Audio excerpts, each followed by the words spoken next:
Welcome back to Stephen A. Smith Show. I want to take a moment to switch and transition to two stories from the world of entertainment that caught my eye this weekend.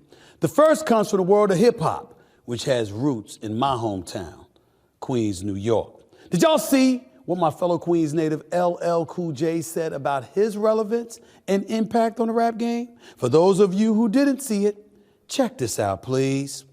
They're gonna look and say, wow. When it comes to the jewelry, this is the guy that introduced all the diamond and ice and the champagne. They're gonna say, when it comes to the love songs, this is the guy who introduced the love songs and all the love shit. When it comes to the bad boy vibe, they're gonna realize, oh, this is the guy who introduced all the rebellious bad boy vibes before it was done. When it comes to the GOAT terminology, they're gonna say, yo, this is the guy who came up with the GOAT stuff. They're gonna say, when it comes to Def Jam, wow, this is the first artist that was deaf.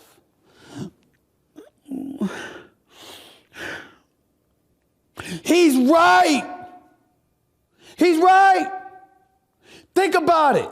GOAT, LL, the greatest of all time. Cool J, the greatest of all time. Y'all don't remember that? Nobody was saying that before him. Love songs, Boys to Men. Before that, I Need Love. Hey, lover, you don't remember that? It was Harlem at the Ruckers. I saw you with your man, smiling, Coach bag in the hand. I was laying in the coupe with the hat turned back. We caught eyes for a moment, and that was that. Then I skated off as you strolled off, looking at them legs. God damn, you look so soft, so fine. Are you kidding me? Where did you hear that? Where did you hear that? Now, this is a brother that loved Big Daddy Kane. This is from The Lover in You. Remember that? What I'm gonna do is keep the flame warm and sing a better love song than Jeffrey Osborne. Serenade a couple, what I mean is a couple that might wanna hug and snuggle and then kiss and say, I love you. See, you understand who you listening to? You understand where I'm coming from? I got my little nephew over there like, damn, I ain't know my uncle knew it like that. You see what I'm saying? That's the world I come from. You listening to LL. Breakdown. I remember when he would get into it, all right, with Kool Moe Dee. Lower level, lackluster. I mean, you don't remember that stuff. Went after LL. Went after him.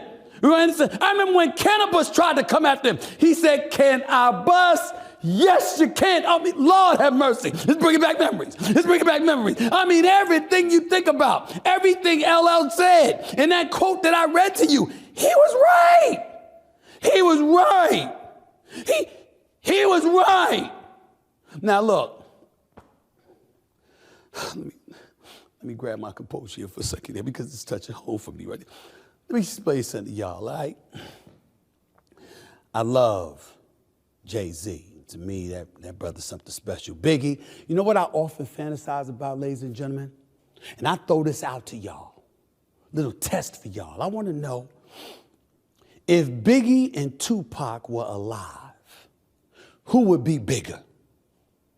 Who would be bigger? I want y'all to answer that question for me because Biggie was, oh my God, Biggie was special, no doubt.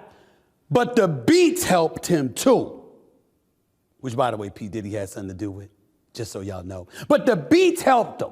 You see what I'm saying? Tupac, however, I think would have been bigger because he would have been more of an activist.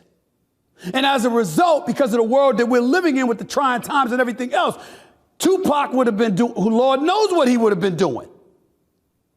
Enacting. Biggie wasn't no actor.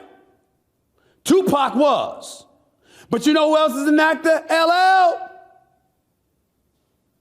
LL. I mean, do you see him? I mean, do you remember the movie In Too Deep? You remember the movie Deliver Us from Evil? Remember that? In Too Deep? With my man Omar Epps. Remember that? Remember he had his own damn sitcom? LL been at this game for a long time. NCIS? Brother Special. What's the CSI? Damn it, I keep forgetting. I'm so confused about all of them. But I think that's what it is. The point that I'm making to you is LL is a rap artist, actor, producer, got his own channel on Sirius. You ever speak to the boy about important issues? He's an activist at heart in his own soul. And I'm looking at a lot of these cats out here, and I'm like, when he talks about his resume, his reputation, his history, anybody can be somebody that can show up. And you at the top of the heap, but how long do you stay there? How long are you in that game? LL is a transcendent figure who has withstood the test of time. This brother has been doing his thing since the 80s.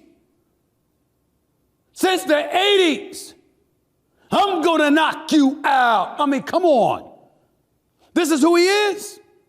So when he said what he said, he talked about being most important. Not the GOAT. I'm saying I ain't got problems with you talking about you the GOAT if you bringing all of those things into the equation, because if he is, how are we going to definitively refute that? That's what I'm saying. We got to be honest and straight about that. It's LL we talking about. It's LL we talking about.